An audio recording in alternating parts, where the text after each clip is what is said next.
Gipahigayon sa 19 ka barangay sa dakbayan sa Lapu-Lapu ang nakadaiyang kalihukan subay sa kasaulugan sa Children's Month karong buwan sa Nobyembre. Dinhi sa Barangay Basak, usa ka Children's Congress ang gipasiugdahan. Dako nga kalihukan no para sa kasaulugan sa ato ang National Children's Month. So naatay tulo ka hutong no.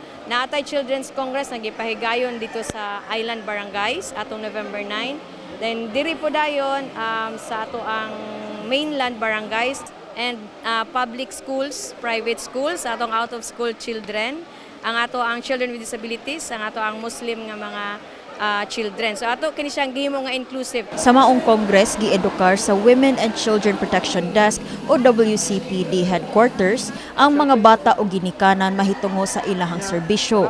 Ilabi na sa paghatag og proteksyon sa mga bata batok sa laing-laing klase sa pagpangabuso, sama sa rape o sa neglect. Atong gipahingusgan sa atong awareness campaign kay kini bag-o nga balaod nga kadaghanan sa atong kabataan nga naabuso karon wala sila kahibaw nga biktima na diay sila. So we are here from Team LCPO, ang atong police force diri sa Lapu-Lapu City Police Office, andam og tagana aron mo assess ug mutabang sa mga kabataan. Mibutyag ang pango sa WCPD headquarters sa LCPO, Police Executive Master Sergeant Lorgina Saison, nga mius-us ang mga kaso sa rape dinhi sa dakbayan sa Lapu-Lapu gikan sa 30 city sa niaging tuig 2023 ug 18 nga kaso na lang ning tuiga. Matud niya nga angay gihapon ipadayon ang mga aktibidad, ilabi na nga prone ang pre-adolescent ug adolescent age nga mga bata sa online sexual abuse.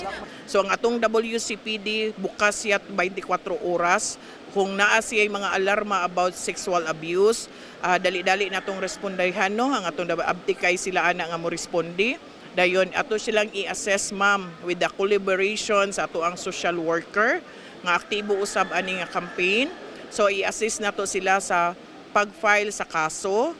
So mag-conduct ng investigation sa filing sa kaso. Samtang gitapok sa barangay poblasyon ang mga bata gikan sa ilahang nakadaiyang purok aron salmot ug magtigi sa usa ka cookfest.